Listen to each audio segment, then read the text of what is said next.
Assalamualaikum warahmatullahi wabarakatuh. Dengan menyebut nama Allah yang Maha Pengasih, lagi Maha Penyayang, segala puji dan syukur kita haturkan kehadirat Allah Subhanahu wa Ta'ala yang selalu melimpahkan rahmat dan inayahnya bagi kita semua, sehingga kita masih diberikan nikmat Islam dan iman. Sholawat dan salam semoga tetap tercurahkan kepada junjungan kita Nabi Muhammad SAW beserta keluarga dan para sahabatnya. Dalam sastra keislaman, yang dimaksud sahabat adalah orang yang pernah hidup atau berjumpa dengan Nabi Muhammad SAW dan beriman dalam Islam. Para sahabat adalah generasi pertama yang menerima dan mengamalkan ajaran Islam secara utuh.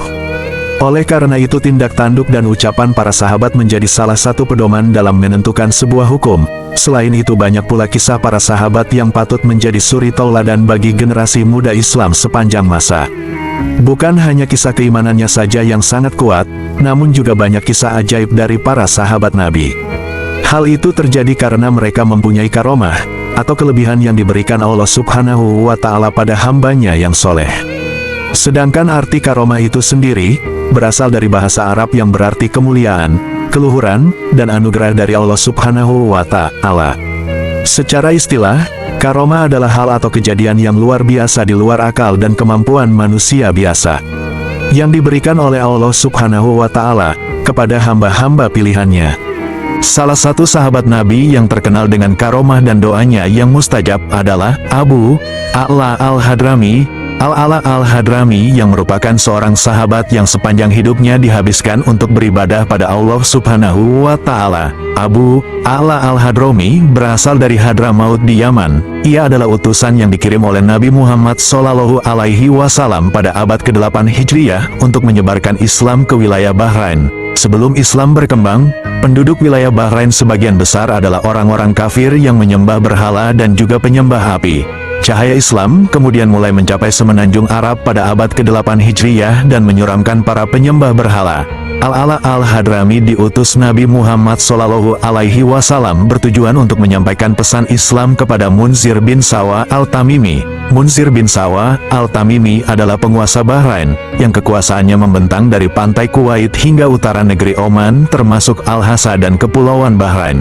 Dalam pesannya Nabi Muhammad SAW mengajak Munzir dan suku Abdul Qais memeluk Islam. Munzir pun mengadakan dan mengumumkan pertobatannya, sehingga semua penduduk Arab dan beberapa orang Persia di wilayah Bahrain juga masuk Islam.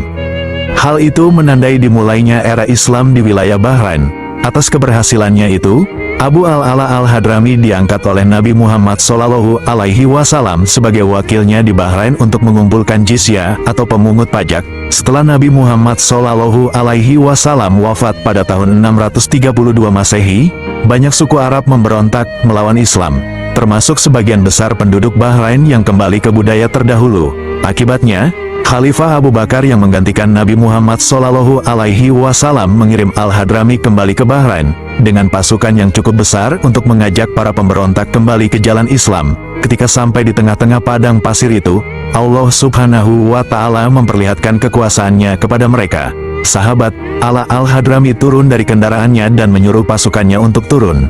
Di tengah malam, unta-unta mereka lari ketakutan sampai tak tersisa satupun. Dengan membawa semua perbekalan dan tenda yang belum sempat mereka turunkan dari punggung unta. Mereka tidak mengerti sekelompok hewan apa yang menyerang unta-unta itu, tetapi tidak menyerang diri mereka. Mereka saling memperingatkan untuk tetap waspada, lalu pemberi aba-aba menyuruh mereka berkumpul. A'la al-Hadrami kemudian berkata, "Apa yang telah menyerang dan mengalahkan kalian?" Orang-orang mengadu kepadanya, "Kita terjebak di tengah-tengah padang pasir tanpa air. Jika kita di sini sampai besok meskipun matahari tidak menyengat, maka kita hanya pulang tinggal nama." A'la al-Hadrami berkata, "Jangan takut, bukankah kalian orang-orang muslim? Bukankah kalian berjuang di jalan Allah? Bukankah kalian penolong-penolong agama Allah?" Mereka menjawab, "Ya." A'la al-Hadrami berkata lagi, "Bergembiralah. Demi Allah, Allah yang Maha Suci dan Maha Luhur tidak akan menelantarkan kalian dalam kondisi seperti ini." Seorang muazin kemudian mengumandangkan azan subuh. A'la al-Hadrami salat bersama pasukannya. Sebagian dari mereka bersuci dengan tayamum, dan sebagian lagi masih dalam keadaan suci. Selesai salat, A'la al-Hadrami berlutut diikuti oleh pasukannya. Beliau berdoa dengan sungguh-sungguh, begitu juga pasukannya. Kemudian mereka melihat fata morgana. Belum selesai, Allah berdoa, mereka melihat fata morgana lagi. Komandan perang berseru, "Air!" Ala Al-Hadrami berdiri diikuti oleh pasukannya. Mereka mendekati air itu, lalu minum dan mandi. Matahari belum begitu tinggi, ketika unta-unta datang dari berbagai arah mendekati mereka. Setiap orang menunggang satu unta, sehingga tak satu pun yang berjalan. Setelah minum, mereka merasa puas dan segar kembali, lalu melanjutkan perjalanan. Pada waktu itu, Munjab bin Rashid berjalan bersisian dengan Abu Hurairah radhiyallahu anhu. Setelah jauh dari tempat itu, Abu Hurairah bertanya kepada Munjab, "Menurutmu, di mana sumber air yang tadi kita pakai?" Munjab menjawab, "Aku orang yang paling mengetahui daerah ini." Abu Hurairah berkata, "Kalau begitu, mari kita kembali sampai kau bisa menunjukkan kepadaku sumber air tersebut." Munjab dan Abu Hurairah radhiyallahu anhu kembali ke tempat itu. Tetapi keduanya tidak menemukan kolam dan jejak air itu. Munjab berkata kepada Abu Hurairah, "Demi Allah, meski aku tidak melihat kolam air, aku yakin ini tempat kita tadi, dan aku tidak pernah melihat air di tempat ini sebelumnya." Kemudian Abu Hurairah melihat sekeliling, tiba-tiba ada kantong kulit penuh dengan air. Abu Hurairah berkata, "Hai Saham, demi Allah, inilah tempat itu." Munjab berkata, "Ini adalah anugerah dan tanda kekuasaan Allah." Munjab meyakini hal itu, lalu memuji Allah Subhanahu wa Ta'ala. Kemudian, Ala Al-Hadrami dan pasukannya melanjutkan perjalanan, hingga tiba di tempat bernama Hijr. Pasukan muslimin berperang dengan orang-orang kafir dan berhasil mengalahkan mereka di sana. Orang-orang kafir melarikan diri ke daratan di seberang laut. Mereka menyeberangi laut dengan menggunakan kapal. Allah mengumpulkan mereka di daratan tersebut.